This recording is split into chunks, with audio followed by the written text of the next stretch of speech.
ओम विष्णवे नमः। हर हर महादेव, जय भोलेनाथ। स्वागत है आप सभी का आपके अपने चैनल ज्ञान अर्थ में। आप सभी को फाल्गुन पूर्णिमा की हार्दिक शुभकामनाएं। श्रोताओं, आज आप फाल्गुन पूर्णिमा के अवसर पर सुनेंगे पूर्णिमा की पावन एवं प्रचलित 2 व्रत कथाएं, जिसे मैं आपको बारी बारी से सुनाऊंगी। तो श्रोताओं, ध्यान लगाकर सुनिएगा। आइए ध्यान लगाकर रसपान करेंगे। होलिका दहन की पावन कथा। फाल्गुन पूर्णिमा की व्रत कथा के अनुसार महर्षि कश्यप की पत्नी दक्ष पुत्री दिति के गर्भ से हिरण्यकश्यप और हिरण्याक्ष का जन्म हुआ। दोनों ही भाई बहुत बलशाली थे। दोनों ने देवताओं को पराजित करके स्वर्ग पर अधिकार कर लिया था। उनके अत्याचार से देवलोक में हाहाकार मच गया था। तब भगवान विष्णु ने वराह अवतार लेकर हिरण्याक्ष का वध कर दिया था। अपने भाई की हिरण्याक्ष की मृत्यु से क्रोधित हिरण्यकश्यप भगवान विष्णु को अपना शत्रु मान बैठा। वह अपने भाई की मृत्यु का प्रतिशोध लेने के लिए भगवान ब्रह्मा की तपस्या में लग गया। उधर हिरण्यकश्यप की अनुपस्थिति में देवताओं ने दैत्यों पर आक्रमण करके स्वर्ग पर पुनः अपना अधिकार जमा लिया। हिरण्यकश्यप की पत्नी कयाधु उस समय गर्भवती थी, जिसे देवराज इंद्र ने बंदी बनाकर अमरावती ले जा रहे थे। तभी मार्ग में उन्हें देवर्षि नारद मिले। नारद जी ने इंद्र से पूछा, हे देवराज, आप इसे लेकर कहाँ जा रहे हैं? इंद्र ने कहा, हे देवर्षि, कयाधु गर्भवती है। इसके गर्भ में हिरण्यकश्यप की दुष्ट आत्मा का अंश है, जिसका वध करके मैं इसे छोड़ दूंगा। इस पर देवर्षि नारद जी बोले, इसके गर्भ में तो श्री नारायण का परम भक्त पल रहा है। नारद मुनि के ये बात सुनकर देवराज ने कयाधु को छोड़ दिया। फिर देवर्षि नारद हिरण्यकश्यप की पत्नी को अपने आश्रम ले आए और बोले, जब तक हिरण्यकश्यप की तपस्या पूरी नहीं हो जाती, तुम आराम से यहाँ रह सकती हो। तब से कयाधु देवर्षि नारद के आश्रम में रहने लगी और उनके दिव्य प्रवचनों का रसपान करती रही। इसका गर्भ में पल रहे शिशु पर बहुत गहरा प्रभाव हुआ। कुछ समय बाद कयाधु ने एक पुत्र को जन्म दिया, जिसका नाम प्रहलाद रखा गया। इधर हिरण्यकश्यप ने अपनी तपस्या पूरी कर ली और प्रसन्न होकर ब्रह्मा जी ने उसे मनोवांछित वरदान दिया, जिसके बाद वे अपने राज्य को वापस लौट आया। कयाधु भी प्रहलाद को लेकर अपने पति हिरण्यकश्यप के पास आ गई। प्रहलाद जब थोड़े बड़े हुए तो उनकी शिक्षा का प्रबंध किया गया। कहते हैं कि एक दिन जब हिरण्यकश्यप अपने समस्त मंत्रियों के साथ बैठे हुए थे, तभी प्रहलाद अपने गुरु के साथ वहां आए और पिता को प्रणाम किया। यह देखकर हिरण्यकश्यप अति प्रसन्न हुए और बोले, बस प्रहलाद, तुमने अब तक की शिक्षा के दौरान कौन सी सबसे अच्छी बात सीखी है? कृपया मुझे बतलाओ। प्रहलाद ने कहा कि पिताश्री, मैंने अब तक की सबसे अच्छी बात यह सीखी है कि जो आदि मध्य और अंत से रहित है, आजन्मा है, जगत के पालनहार हैं, दीन दुखिया के स्वामी हैं, उन श्री हरि को मैं बारंबार प्रणाम करता हूँ। अपने पुत्र के मुख से श्री विष्णु भगवान की भक्ति से भरे ऐसे वचन सुनकर हिरण्यकश्यप क्रोधित हो गया। उसने प्रहलाद के गुरु पर चीखते हुए कहा, अरे मूर्ख, तूने मेरे बालक को मेरे परम शत्रु का गुणगान करने की शिक्षा क्यों दी? प्रहलाद के गुरु ने कहा, दैत्यराज, आप क्रोध छोड़ दें। ये बातें मैंने आपके पुत्र को नहीं सिखाई। ये सुनकर हिरण्यकश्यप को आश्चर्य हुआ। उसने अपने पुत्र से पूछा, तुम्हें ये उपदेश, ये शिक्षा किसने दी है? प्रहलाद बोले, हृदय में स्थित भगवान विष्णु ही तो संपूर्ण संसार के उपदेशक हैं। उनके सिवाय कोई किसी को कुछ नहीं सिखा सकता। ये सुनकर हिरण्यकश्यप के क्रोध का कोई ठिकाना नहीं रहा। वह बोला, अरे मूर्ख, मेरे सामने ये विष्णु कौन है? तू क्यों बार बार उसका नाम ले रहा है? क्या तू इसका परिणाम नहीं जानता? हिरण्यकश्यप ने प्रहलाद को हर तरीके से समझाने की कोशिश की, लेकिन प्रहलाद के मन से भगवान विष्णु के प्रति श्रद्धा तनिक भी नहीं कम हुई। यह देखकर हिरण्यकश्यप और भी ज्यादा क्रोधित हो गया और उसने अपने सेवकों को आज्ञा दी कि इस दुरात्मा को मौत के घाट उतार दो। दैत्यराज हिरण्यकश्यप की आज्ञा अनुसार सैनिकों ने प्रहलाद पर तरह तरह के अत्याचार किए तथा उन्हें मारने की कोशिश की, परंतु भगवान विष्णु की कृपा से वो सब प्रहलाद का बाल भी बांका न कर पाए। हिरण्यकश्यप ने अंत में अपनी बहन होलिका को आदेश दिया कि वो प्रहलाद को गोद में लेकर अग्नि में बैठ जाए, क्योंकि होलिका को ऐसा वरदान था कि अग्नि से उसे कोई भी हानि नहीं होगी। अपने भ्राता के कहने अनुसार होलिका भक्त प्रहलाद को अपनी गोद में लेकर अग्नि में बैठ गई। वहीं प्रहलाद हाथ जोड़कर निरंतर प्रभु ध्यान में मग्न हो रहे और नारायण नारायण करते रहे। हरि कृपा से प्रहलाद बच गए, किंतु होलिका उसी आग में जलकर भस्म हो गई।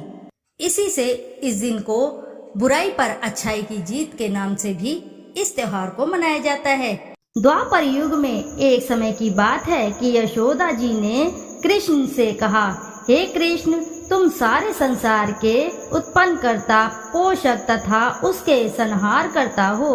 आज कोई ऐसा व्रत मुझसे कहो जिसके करने से मृत्यु लोक में स्त्रियों को विधवा होने का भय ना रहे तथा यह व्रत सभी मनुष्यों की मनोकामना पूर्ण करने वाला हो।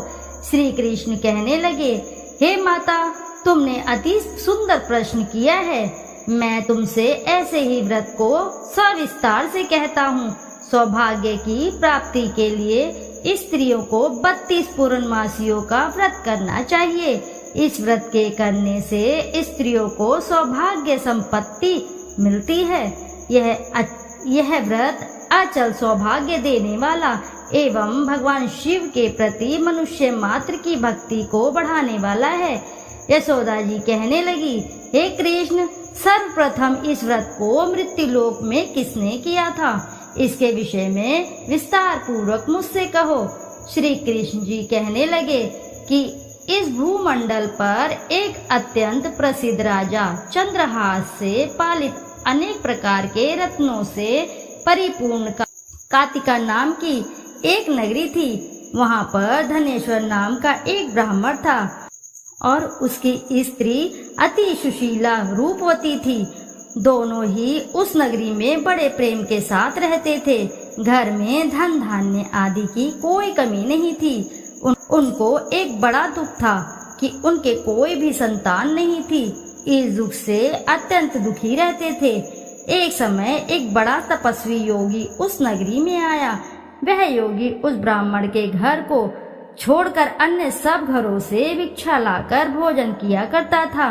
रूपवती से वह भिक्षा नहीं लिया करता था। उस योगी ने एक दिन रूपवती से भिक्षा न लेकर उसकी अन्य घर से भिक्षा लेकर गंगा नदी किनारे जाकर भिक्षान को प्रेम पूर्वक खा रहा था कि धनेश्वर ने योगी के यह सब कार्य को किसी प्रकार से देख लिया। उनकी भिक्षा के अनादर से दुखी होकर धनेश्वर योगी से बोला, महात्मन, आप सब घरों से भिक्षा लेते हैं परंतु मेरे घर की भिक्षा कभी भी नहीं लेते, इसका क्या कारण है? योगी ने कहा कि निसंतान के घर की भीख पतितों के अन्न के तुल्य होती है और जो पतितों का अन्न खाता है वह भी पतित हो जाता है। चूंकि तुम निसंतान हो अतः पतित हो जाने के भय से मैं तुम्हारे घर से भिक्षा नहीं लेता हूँ। धनेश्वर यह बात सुनकर अपने मन में बहुत दुखी हुआ और हाथ जोड़कर योगी के पैरों पर गिर पड़ा तथा आर्त भाव से कहने लगा, हे महाराज, यदि ऐसा है तो आप मुझको पुत्र प्राप्ति का उपाय बताइए। आप सर्वज्ञ हैं, मुझ पर अवश्य ही यह कृपा कीजिए। धन की मेरे घर में कोई कमी नहीं परंतु मैं पुत्र न होने के कारण अत्यंत दुखी हूँ। आप मेरे इस दुख को हरण करें, आप सामर्थ्यवान हैं। यह सुनकर योगी कहने लगे, हे ब्राह्मण, तुम चंडी की आराधना करो। घर आकर उसने अपनी स्त्री से सब वृतांत कह सुनाया और स्वयं तप के निमित्त वन में चला गया। वन में जाकर उसने चंडी की उपासना की और उपवास किया। चंडी ने 16वें दिन उसको स्वप्न में दर्शन दिया और कहा, हे धनेश्वर, जा तेरे पुत्र होगा परंतु वह 16 वर्ष की आयु में ही मृत्यु को प्राप्त हो जाएगा। यदि तुम दोनों स्त्री पुरुष 32 पूर्णमासियों का व्रत विधि पूर्वक करोगे तब वह दीर्घायु होगा। जितनी तुम्हारी सामर्थ्य हो आटे के दिए बनाकर शिव जी का पूजन करना, परंतु पूर्णमासी को 32 जो जाने चाहिए। प्रातःकाल होने पर इस स्थान के समीप ही तुम्हें एक आम का वृक्ष दिखाई देगा। उस पर तुम चढ़कर एक फल तोड़कर शीघ्र अपने घर ले चले जाना। अपनी स्त्री से सब वृत्तांत कहना। ऋतु स्नान के पश्चात वह स्वच्छ होकर श्री कृष्ण जी का ध्यान करके उस फल को खा लेगी। तब शंकर भगवान की कृपा से उसको गर्भ हो जाएगा। जब वह ब्राह्मण प्रातःकाल उठा तो उसने उस स्थान के पास ही एक आम का वृक्ष देखा, जिस पर एक अत्यंत सुंदर आम का फल लगा हुआ था। उस ब्राह्मण ने उस आम के वृक्ष पर चढ़कर उस फल को तोड़ने का प्रयत्न किया, परंतु वृक्ष पर कई बार प्रयत्न करने पर भी वह न चढ़ पाया। तब तो उस ब्राह्मण को बहुत चिंता हुई और विघ्न विनाशक श्री गणेश जी की वंदना करने लगा। हे दयानिधे, अपने भक्तों को विघ्नों का नाश करके उनके मंगल कार्य करने वाले, दुष्टों का नाश करने वाले, रिद्धि सिद्धि के देने वाले, आप मुझ पर कृपा करके इतना बल दें कि मैं अपने मनोरथ को पूर्ण कर सकूं। इस प्रकार गणेश जी की प्रार्थना करने पर उनकी कृपा से धनेश्वर वृक्ष पर चढ़ गया और उसने एक अति सुंदर आम का फल देखा। उसने विचार किया कि जो वरदान से फल मिला था वह यही है और कोई फल दिखाई नहीं देता। उस धनेश्वर ब्राह्मण ने जल्दी से उस फल को तोड़कर अपनी स्त्री को ला कर दिया और उसकी स्त्री ने अपने पति के कथन अनुसार उस फल को खा लिया और वह गर्भवती हो गई। देवी जी की असीम कृपा से उसे एक अत्यंत सुंदर पुत्र प्राप्त हुआ, जिसका नाम उन्होंने देवीदास रखा। माता पिता के हर्ष और शोक के साथ वह बालक शुक्ल पक्ष के चंद्रमा की भांति अपने पिता के घर में बढ़ने लगा। भवानी की कृपा से वह बालक बहुत ही सुंदर, सुशील और विद्या पढ़ने में बहुत ही निपुण हो गया। दुर्गा जी की आज्ञा अनुसार उनकी माता ने 32 पूर्णमासी का व्रत रखना प्रारंभ कर दिया था, जिससे उसका पुत्र बड़ी आयु वाला हो जाए। 16वां वर्ष लगते ही देवीदास के माता पिता को बड़ी चिंता हो गई कि कहीं उनके पुत्र की इस वर्ष में मृत्यु न हो जाए। इसलिए उन्होंने अपने मन में विचार किया कि यदि यह दुर्घटना उनके सामने हो गई तो वे कैसे सहन कर सकेंगे। अस्तु उन्होंने देवीदास के मामा को बुलवाया और कहा कि हमारी इच्छा है कि देवीदास 1 वर्ष तक काशी में जाकर विद्या अध्ययन करे और उसको अकेला भी नहीं छोड़ना चाहिए, इसलिए साथ में तुम चले जाओ और 1 वर्ष के पश्चात इसको वापस लौटा लाना। सब प्रबंध करके उसके माता पिता ने काशी जाने के लिए देवीदास को एक घोड़े पर बैठाकर उसमें मामा को उसके साथ कर दिया, किंतु यह सब उसके मामा या किसी और से नहीं कही। धनेश्वर सब पत्नीक अपने पुत्र की मंगल कामना तथा दीर्घायु के लिए भगवती दुर्गा की आराधना और पूर्णमासी का व्रत करना आरंभ कर दिया। इस प्रकार बराबर 32 पूर्णमासी का व्रत पूरा किया। कुछ समय पश्चात एक दिन वह दोनों मामा और भांजा मार्ग में रात्रि बिताने के लिए किसी गांव में ठहरे हुए थे।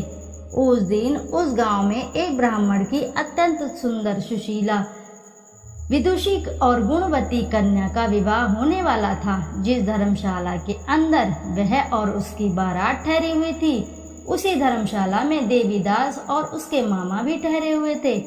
संयोगवश कन्या को तेल आदि चढ़ाकर मंडप आदि का कृत्य किया गया तो लग्न के समय वर को धनुर्वात हो गया। अस्तु वर के पिता ने अपने कुटुंबियों से परामर्श करके निश्चय किया कि यह देवीदास मेरे पुत्र जैसा ही सुंदर है, मैं इसके साथ ही लग्न करा दूं और बाद में विवाह के अन्य कार्य मेरे लड़के के साथ हो जाएंगे। ऐसा सोचकर देवीदास के मामा से जाकर बोला कि तुम थोड़ी देर के लिए अपने भांजे को हमें दे दो, जिससे विवाह के लग्न का सब कृत्य सुचारू रूप से हो सके।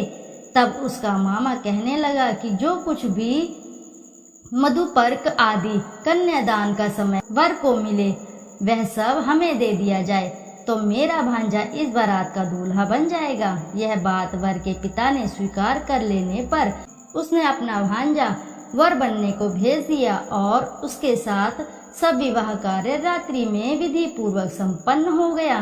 पत्नी के साथ वह भोजन ना कर सका और अपने मन में सोचने लगा कि ना जाने ये किसी स्त्री होगी। वह एकांत में इसी सोच में गर्म निश्वास छोड़ने लगा तथा उसकी आंखों में आंसू भी आ गए। तब वधू ने पूछा कि क्या बात है, आप इतने उदासीन व दुखी क्यों हो रहे हैं। तब उसने सब बातें जो वर के पिता व उसके मामा में हुई थी उसको बतला दी। तब कन्या कहने लगी कि यह ब्रह्म विवाह के विपरीत हो कैसे सकता है। देव ब्राह्मण और अग्नि के सामने मैंने आपको ही पति बनाया है, इसलिए आप ही मेरे पति हैं। मैं आपकी पत्नी रहूंगी, किसी अन्य की कदापि नहीं होंगी। तब देवीदास ने कहा, ऐसा मत करिए, क्योंकि मेरी आयु बहुत थोड़ी है। मेरे पश्चात आपका क्या गति होगी, इन बातों को अच्छी तरह से विचार कर लो। परंतु वह दृढ़ विचार वाली थी, बोली कि जो आपकी गति होगी वही मेरी भी गति होगी। हे स्वामी, आप उठिए और भोजन करिए, आप निश्चय ही भूखे होंगे। इसके बाद देवीदास और उसकी पत्नी दोनों ने भोजन किया तथा शेष रात्रि सोते रहे।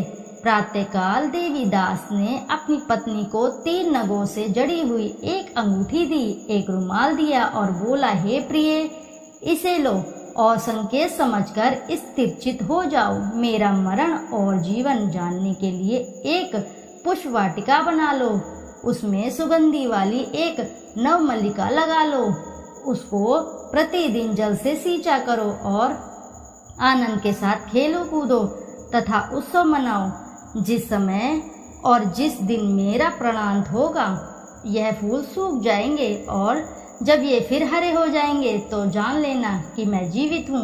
यह बात निश्चय करके समझ लेना, इससे कोई भी संशय नहीं है। यह समझाकर वह चला गया। प्रातःकाल होते ही वह वहां पर गाजे बाजे बजने लगे और जिस समय विवाह के कार्य समाप्त करने के लिए वर तथा सब बारात्री मंडप में आए तो कन्या ने वर को भली भांति से देखकर अपने पिता से कहा कि यह मेरा पति नहीं है, मेरा पति वही है जिसके साथ रात्रि में मेरा पाणी ग्रहण हुआ था। इसके साथ मेरा विवाह नहीं हुआ है। यदि यह वही है तो बताइए कि मैंने इसको क्या बताया था, मैंने इसको क्या दिया। मधुपर्क और कन्यादान के समय जो मैंने भूषण आदि दिए थे उन्हें दिखाए तथा रात में मैंने क्या गुप्त बातें कही थी वह सब सुनाए। पिता ने उसके कथानुसार वर को बुलाया। कन्या की यह सब बातें सुनकर वह कहने लगा कि मैं कुछ नहीं जानता। इसके पश्चात लज्जित होकर वह अपना सा मुंह लेकर चला गया और सारी बारात भी अपमानित होकर वहां से लौट गई। भगवान श्री कृष्ण बोले, हे माता, इस प्रकार देवीदास काशी विद्या अध्ययन के लिए चला गया। जब कुछ समय बीत गया तो काल से प्रेरित होकर एक सर्परात्रि के समय उसको डसने के लिए वहां पर आया। उस विषधर के प्रभाव से उसके शयन का स्थान चारों ओर से विष की ज्वाला से विषैला हो गया, परंतु व्रतराज के प्रभाव से उसको काटने ना पाया, क्योंकि पहले से ही उसकी माता ने 32 पूर्णिमा का व्रत कर रखा था। इसके बाद मध्याह्न के समय स्वयं काल वहां पर आया और उसके शरीर में उसके प्राणों को निकालने का प्रयत्न करने लगा, जिससे वह मूर्छित होकर पृथ्वी पर गिर पड़ा। भगवान की कृपा से उसी समय पार्वती जी के साथ श्री शंकर जी वहां पर आ गए। उसको मूर्छित दशा में देखकर पार्वती जी ने भगवान शंकर से प्रार्थना की, हे महाराज, इस बालक की माता ने पहले से 32 पूर्णिमा का व्रत किया था, जिसके प्रभाव से हे भगवान आपको इसके प्राण दान देने होंगे। भवानी कहने लगे, पर भक्त वत्सल भगवान श्री शिव जी ने उसको प्राण दान दे दिया। इस व्रत के प्रभाव से काल को भी पीछे हटना पड़ा और देवीदास स्वस्थ होकर उठ बैठा। उधर उसकी स्त्री उसके काल की प्रतीक्षा किया करती थी। जब उसने देखा कि उस पुष्प वाटिका में पत्र पुष्प कुछ भी नहीं रहे तो उसको अत्यंत आश्चर्य हुआ, और जब वह वैसे ही हरी भरी हो गई तो वह जान गई कि वह जीवित हो गए हैं। यह देखकर वह बहुत प्रसन्न मन से लगी। अपने पिता से कहने लगी कि पिताजी, मेरे पति जीवित हैं, आप उनको ढूंढिए। जब 16वां वर्ष व्यतीत हो गया तो देवीदास भी अपने मामा के साथ काशी से चल दिया। इधर उसे ससुर उसको ढूंढने के लिए अपने घर से जाने वाले ही थे कि वह दोनों मामा भांजा वहां पर आ गए। उसको आया देखकर उसका ससुर बड़ी प्रसन्नता के साथ अपने घर में ले आया, और उस समय नगर के निवासी भी वहां इकट्ठे हो गए और सब ने निश्चय किया कि अवश्य ही इसी बालक के साथ इस कन्या का विवाह हुआ था। उस बालक को जब कन्या ने देखा तो पहचान लिया और कहा कि यह तो वही है जो संकेत करके गया था। तदुपरांत उस सभी कहने लगे कि भला हुआ जो यह आ गया, और सब नगरवासियों ने आनंद मनाया। कुछ दिन बाद देवीदास अपनी पत्नी और मामा के साथ अपने ससुर के घर से बहुत सा उपहार आदि लेकर अपने घर के लिए प्रस्थान किया। जब वह अपने गांव के निकट आ गया तो कई लोगों ने उसको देखकर उसके माता पिता को पहले से ही जाकर खबर दे दी कि तुम्हारा पुत्र देवीदास अपनी पत्नी और मामा के सहित आ रहा है। ऐसा समाचार सुनकर पहले तो उन्हें विश्वास नहीं हुआ, किंतु जब और लोगों ने भी आकर उनकी यह बात का समर्थन किया तो उनका बड़ा ही आश्चर्य हुआ। लेकिन थोड़ी देर में देवीदास ने आकर अपने माता पिता के चरणों में अपना सिर रखकर प्रणाम किया, और उसकी पत्नी ने अपने सास ससुर के चरणों को स्पर्श किया तो माता पिता ने अपने पुत्र और पुत्रवधू को अपने हृदय से लगा लिया और दोनों की आंखों में प्रेम अश्रु बह चले। अपने पुत्र और पुत्रवधू के आने की खुशी में धनेश्वर ने बड़ा भारी उत्सव किया और ब्राह्मणों को भी बहुत सी दान दक्षिणा देकर प्रसन्न किया। श्री कृष्ण जी कहने लगे कि इस प्रकार धनेश्वर 32 पूर्णिमाओं के व्रत के प्रभाव से पुत्रवान हो गया। जो स्त्रियां इस व्रत को करती हैं वे जन्म जन्मांतर में वैधव्य का दुख नहीं भोगती और सदैव सौभाग्यवती रहती हैं। यह मेरा वचन है, इसमें कोई संदेह नहीं मानना है। यह व्रत पुत्र पौत्रों को देने वाला तथा संपूर्ण मनोकामनाओं को पूर्ण करने वाला 32 पूर्णिमाओं के व्रत करने से व्रती की सब इच्छाएं भगवान शिव की कृपा से पूर्ण हो जाती हैं। तो प्रिय भक्तगणों, सभी प्रेम से बोलो जय शिव शंकर भोलेनाथ की जय। तो आइए प्रिय भक्तगणों, अब करते हैं श्री सत्यनारायण जी की आरती।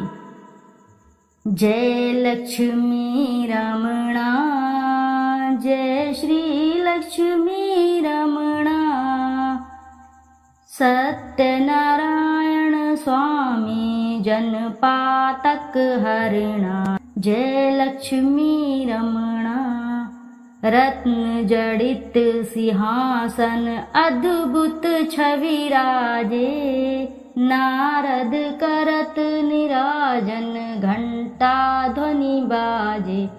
जय लक्ष्मी रमणा, प्रकट भये कलि कारण द्विज को दर्श दियो, बूढ़ो ब्राह्मण बन कर कंचन महल कियो। जय लक्ष्मी रमणा, दुर्बल भील कठारो इन पर कृपा करी, चंद्रचूर्ण एक राजा जिनकी विपत्ति हरी। जय लक्ष्मी रमणा, वैश्य मनोरथ पायो श्रद्धा तज दीनी, सो फल भोग्य प्रभु जी फिर स्तुति कीनी। जय लक्ष्मी रमणा, भाव भक्ति के कारण छिन्न छिन्न रूप धर्यो, श्रद्धा धारण कीनी तिनको काज सर्यो।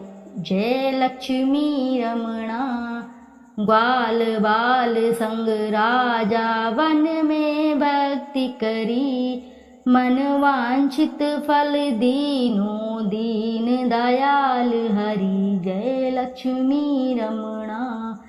चढ़त प्रसाद सवाया कदली फल मेवा, धूप दीप तुलसी से राजी, सत्य देव जय लक्ष्मी रमणा। श्री सत्यनारायण जी की आरती जो कोई नर गावे, कहत शिवानंद स्वामी मन वांछित फल पावे, जय लक्ष्मी रमणा। तो प्रिय भक्तगणों प्रेम से बोलो जय श्री सत्यनारायण जी की जय। यदि आपको कथा अच्छी लगी है तो वीडियो जरूर लाइक करें, साथ ही चैनल को सब्सक्राइब करें। एक बार अपनी सच्ची श्रद्धा से कमेंट बॉक्स में जरूर लिख दें जय श्री सत्यनारायण जी की जय। फिर मिलते हैं आप ऐसी ही किसी कथा कहानी में, जब तक के लिए नमस्कार।